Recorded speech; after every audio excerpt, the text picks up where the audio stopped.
Matthew Dickerson is with us to talk about all new ideas in technology. How are you, Matthew? Yeah, good, thanks, mate. Been enjoying a day off yesterday with more time to research technology.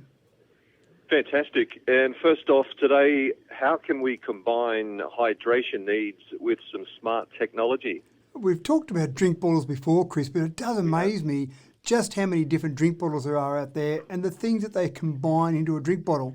This particular model, it does the basics right. It keeps things cold and keeps things hot. They guarantee that it'll keep hot water hot for 12 hours and cold water cold for 24 hours. And that's because it's got a double insulated vacuum sealed unit. But the electronics is what I'm more interested in. At the base of the unit, you've got a Bluetooth speaker built into the base of the water bottle. So presumably anywhere you are, out going for a run, sit down somewhere to do some exercise, you can pump out a bit of music, but it's also got a built-in light show. So not only can you pump out a bit of music, but you can hit another button and you've got a little mini light show going for you to keep you entertained or maybe keep you exercising. So I like the idea of what they've combined together into one drink bottle. And it comes down to just how small they can get electronics and also how small they can get the battery. Obviously, the battery in this needs to be able to run the light show, it needs to be able to run the speaker, but it's small enough that it really doesn't look much bigger than a normal light bottle, normal water bottle, not light bottle, water bottle, sorry. Yeah, it'd probably be a great idea for you out on your mountain bike pedaling.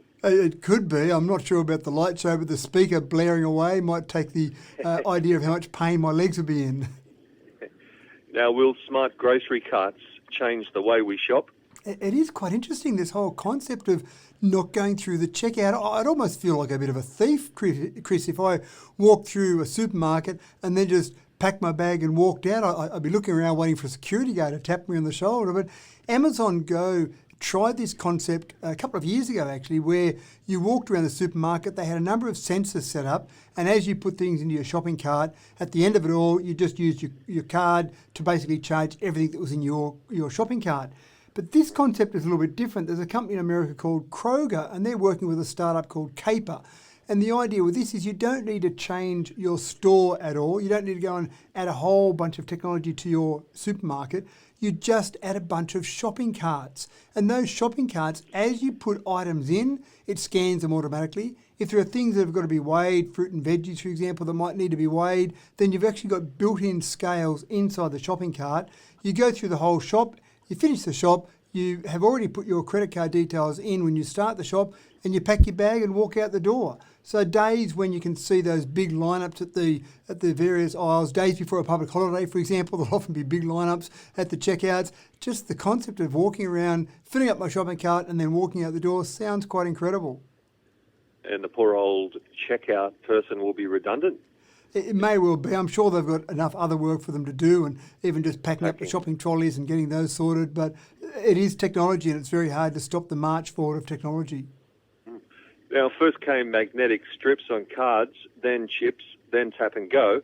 Watches were then able to be used for purchases.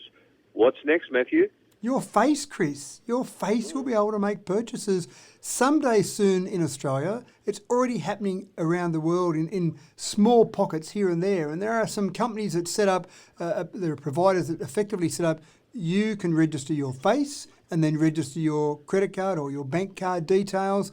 And if you walk into a shop that supports this concept, you simply make the purchase by looking at a screen. You can even do a tip, Chris. If you walk into a cafe and you thought the service was pretty good, you can set up your own signals or own signs. For example, you could do a thumbs up and that'd give a 10% tip. You could give a peace sign and that'd give a 15% tip. So they've thought of everything in the way to be able to make this happen.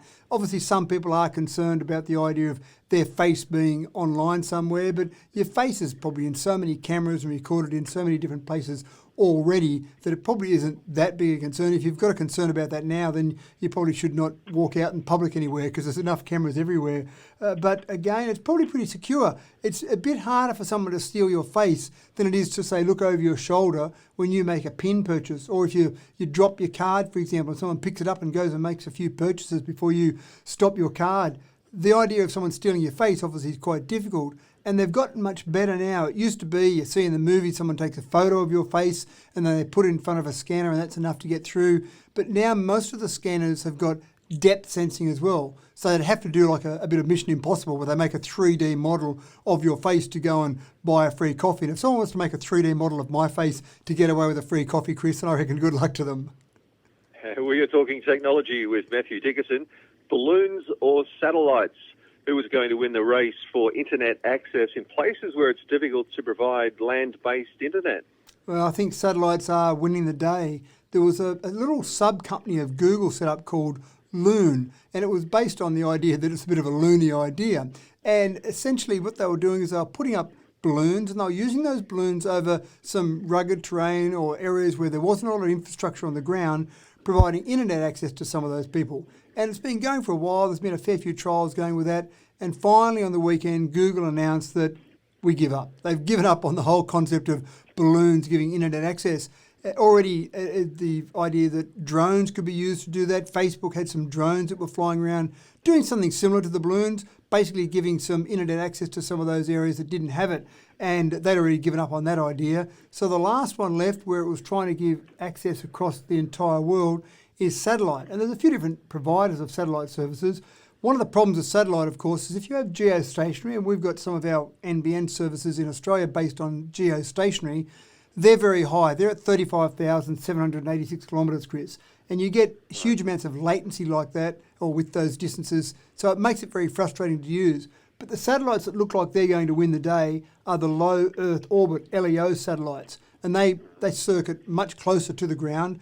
Unfortunately, you need a lot more. They talk about things like Veridian phone services, maybe 52 satellites needed for those services to cover most of the Earth. But some of these internet services, you're talking about some of these providers not launching 52, not launching 500, but launching 1,000, 1,500 satellites to cover the entire Earth with good internet access. Again, the latency will be pretty low because they're only a couple of hundred kilometres above the Earth. But a lot of work, a lot of infrastructure to put up into the sky to get to the point where you cover the Earth. But it does look like that's what's going to win the day. Now, if you've ever been rescued by a helicopter, a major risk is the litter spinning out of control. What gadget has just been invented to make this safer, Matthew? Yeah, it's some little electric thrusters on the litter. And the litter, of course, is the little thing that looks like a bed that they lower down if they've got someone that's been in an accident or lost in the bush, for example, and they lower the litter down, they put the person in, strap them in, and then off it goes. But, of course, a helicopter's got this problem with these blades spinning at the top, obviously creating a huge amount of turbulence. And sometimes litters can get out of control, especially if they're trying to get it down in some area where they've got, say, a highly wooded area or an area that's quite tight in trying to get that litter down. You can imagine if that litter snagged on a tree, it might bring down the entire helicopter. And there was a young gentleman, Caleb Carr, he was 15 when he was out taking part in a search and rescue operation in Oregon. And he saw this litter trying to be lowered down to someone that had a heart attack.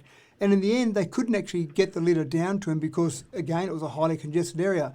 And he's now created a company, 11 years later, created a company that's put little electric thrusters on the litter. And essentially what it does is a thruster at the front and a thruster at the back, two-way thrusters, so they can push air out in all four axes.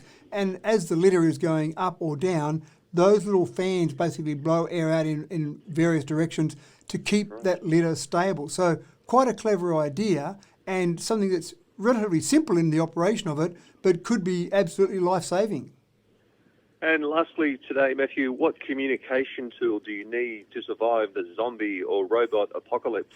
Yeah, I don't know if it's going to be a zombie apocalypse nowadays or robot apocalypse, who knows? But there's a little radio, emergency radio, and it's something that people do rely on, emergency radio, in times of disaster because it's something that's fairly simple. But this particular one runs on AC power, it runs on battery power, runs on solar power, and it's even got hand crank power. So if everything else fails, if the apocalypse has covered up the sun and you've got no batteries left, you can actually hand crank it. It's got a flashlight on it. It's even got a power bank for your phone, although I don't think your phone will be much use if everything else has gone down.